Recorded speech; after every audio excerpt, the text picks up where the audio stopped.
No cloud, no relic of the sunken day distinguishes the west, no long thin slip of sullen light, no obscure trembling hues. Come, we will rest on this old mossy bridge. You see the glimmer of the stream beneath, but hear no murmuring. It flows silently, o'er its soft bed of verdure.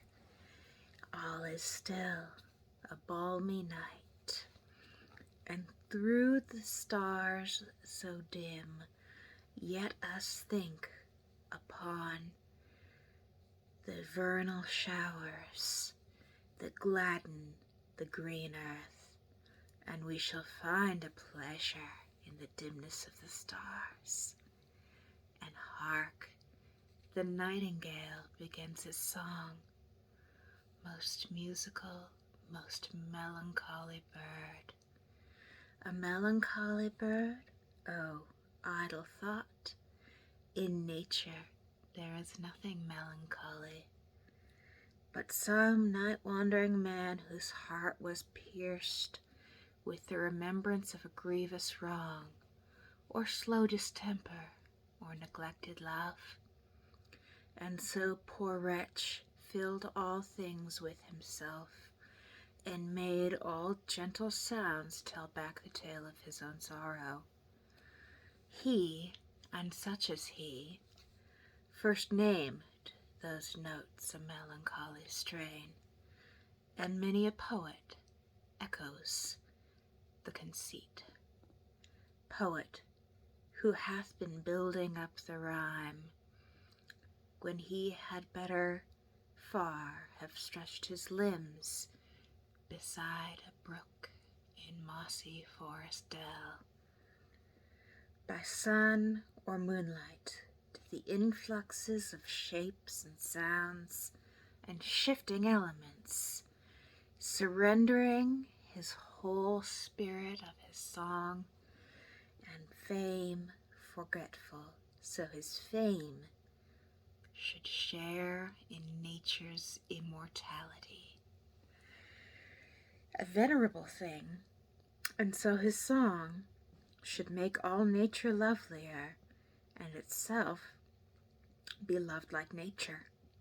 But 'twill not be so, and youths and maidens most poetical, who lose the deepening twilights of the spring in ballrooms and hot theaters, they still, full of a meek sympathy, must heave their sighs o'er Philomena's pity-pleading strains. My friend, and thou, our sister, we have learnt of different lore. We may not thus profane nature's sweet voices, always full of love and joyance.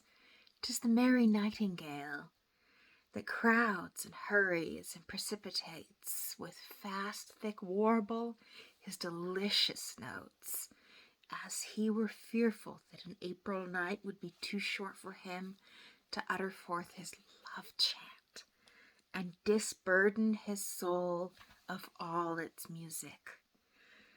And I know a grove of large extent, hard by castle huge, which the great lord inhabits not, and so this grove is wild, with tangling underwood, and the trim walks are broken up, and the grass, thin grass, and kingcups grow within the paths. But never elsewhere in one place I knew so many nightingales. And far and near, in wood and thicket, over the wide grove, they answer and provoke each other's song, with skirmish and capricious passagings, and murmurs musical, swift chug-chug, and one low piping sound more sweet than all, stirring the air with such a harmony that you should close your eyes and almost forget it was not day. On moonlight bushes, whose dewy leaflets are but half disclosed, you may perchance behold them on the twigs, their bright, bright eyes, their eyes both bright and full, glistening, while many a glowworm in the shade lights up her love torch. A most gentle maid, who dwelleth in hospitable home, hard by the castle at the latest eve, even like a lady vowed and dedicate to something more than nature in the grove, glides through the pathways. She knows all their notes, that gentle maid, and oft a moment's space, what time the moon was lost behind a cloud, emerging, hath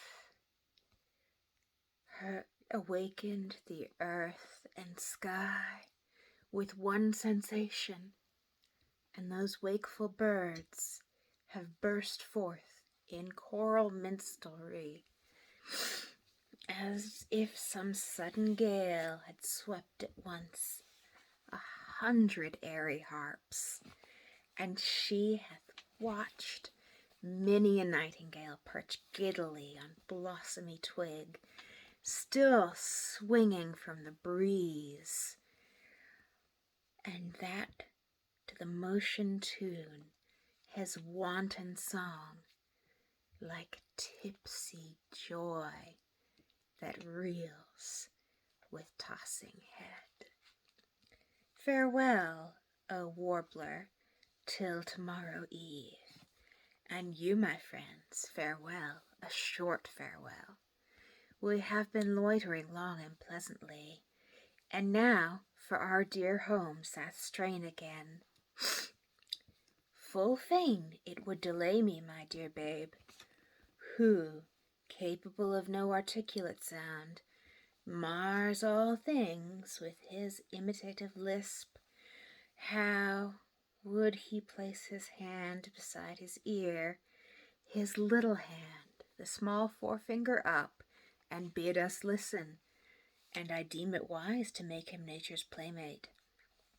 He knows well the evening star, and once when he awoke, in a most distressful mood, some inward pain had made it up that strange thing in an infant's dream.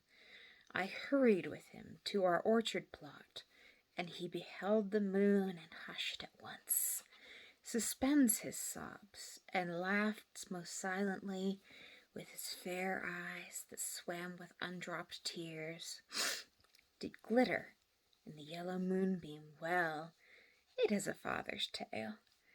But if that heaven should give me life, his childhood shall grow up familiar with these songs, that with the night he may associate joy.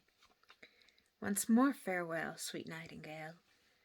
Once more, my friends, farewell.